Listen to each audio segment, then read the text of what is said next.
There's a video that has over 40 million views. A guy in a nice kitchen, nice lighting, nice watch. He looks into the camera and says, "Don't buy a house. Rent forever. Invest the difference. You'll be richer than every homeowner you know." Millions of people believed him. And a 31-year-old engineer named Marcus, somewhere in Ohio, took a screenshot of that video and sent it to his wife at 11:47 p.m. on a Tuesday. He wrote 3 words underneath it. "See, I told you." 6 years later, Marcus is still renting. His landlord just raised his rent by $340 a month. His Invest the Difference account has $8,200 in it because life happened. A transmission, a wedding, a dog, a hospital bill, a trip his wife really needed after her mom died. And the 2-bedroom house he almost bought in 2019? It's now worth $217,000 more than he would have paid for it. Marcus is not stupid. Marcus has a master's degree. So how did a person this smart end up this wrong? And why are there millions of Marcuses right now, confidently losing money while quoting advice they heard on a podcast? That's what this video is actually about. Because the stay poor advice didn't go viral because it was true. It went viral because it was designed to feel true. And by the end of the next few minutes, you're going to see the exact psychological trick that was used on you, on all of us, and why the people giving this advice are getting richer, while the people taking it are falling behind. Let me start somewhere uncomfortable. The single most viral piece of financial advice of the last decade wasn't about stocks. It wasn't about crypto. It wasn't even about real estate. It was a sentence. Just a sentence. "Your house is not an asset, it's a liability." Robert Kiyosaki wrote it in Rich Dad, Poor Dad in 1997. And for 28 years, that one line has been copy-pasted, screenshotted, remixed, and repeated by every finance influencer who wanted to sound smart in under 15 seconds. It's technically defensible if you squint. Accounting-wise, in a very narrow sense, a primary residence doesn't produce cash flow, so sure. But here's what nobody tells you. Kiyosaki himself owns real estate. A lot of it. The man who built an empire telling regular people their house is a trap lives in houses. Multiple ones. And when journalists have actually tried to verify his rich dad's story, the mentor figure the entire book is built around, they've never been able to find him. Kiyosaki eventually admitted Rich Dad was part myth, a composite, possibly made up entirely. The advice went viral. The story was fiction, and the man selling it was doing the opposite of what he was telling you to do. This is not an accident. This is the pattern. Because here's the thing about financial advice on the internet that almost nobody says out loud.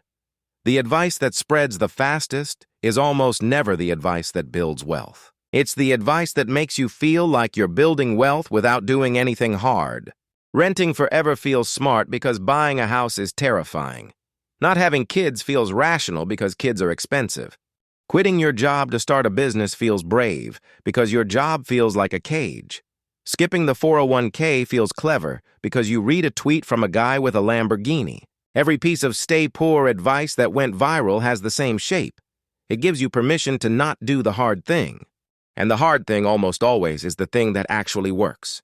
Let me give you a second example because this one is going to sting. Lattes are making you poor. You've heard it.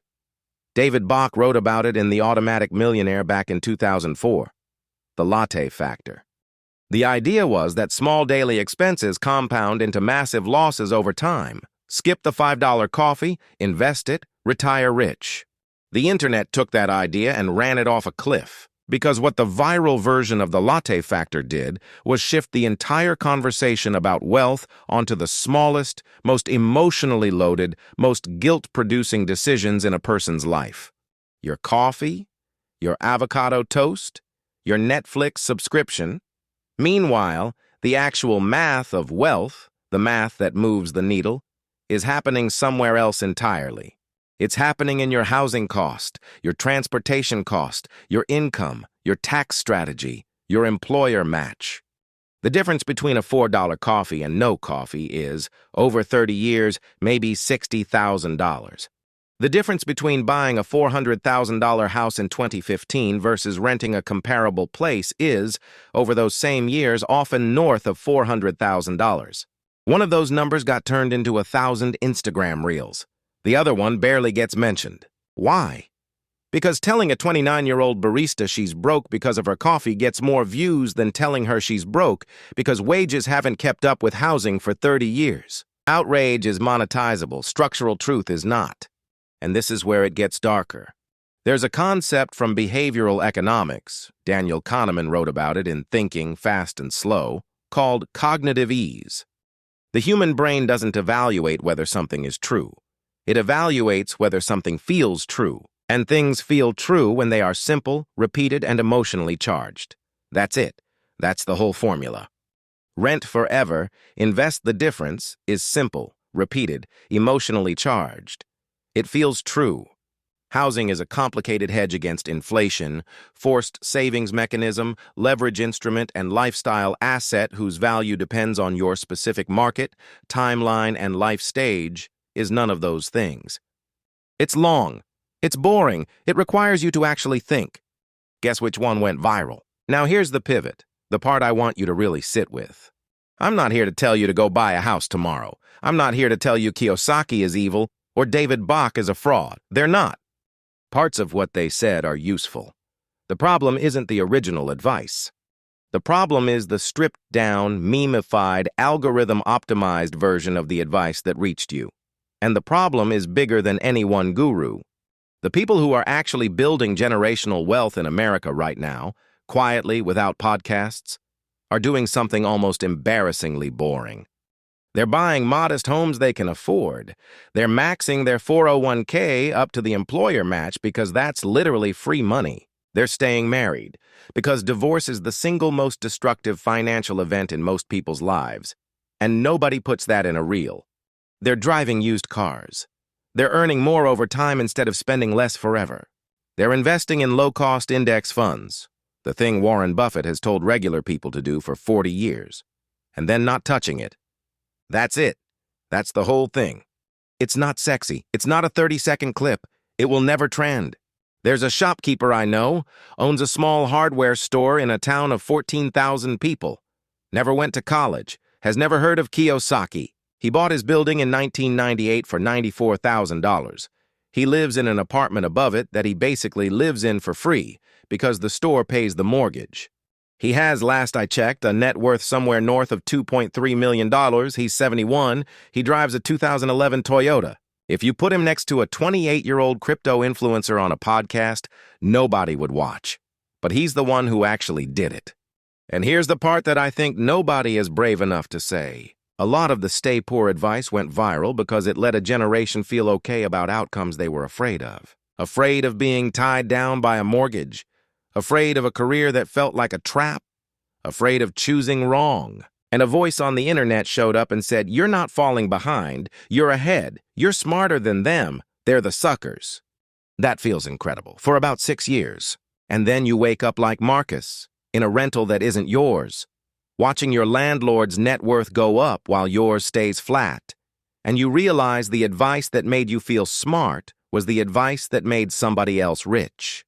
This is the quiet cost of passive income advice, financial freedom content, early retirement gurus, and every piece of personal finance wisdom optimized for clicks instead of outcomes. It's not that none of it is true. It's that the version of it that reached you has been filtered 12 times over through an algorithm that only rewards whatever makes you feel the strongest emotion the fastest. Feelings are not a financial strategy. So here's what I'd ask you to do. And I mean this seriously. The next time a piece of money advice hits you in the chest and makes you go, "Yes, finally, someone gets it." That feeling is the warning sign.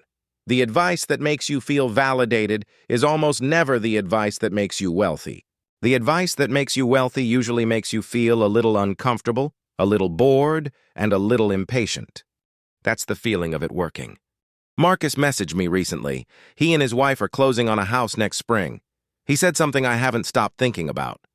He said, "I wish someone had told me that being right on the internet and being rich in real life are two completely different games." Yeah, they are. If this hit somewhere honest, subscribe. There's more like it here.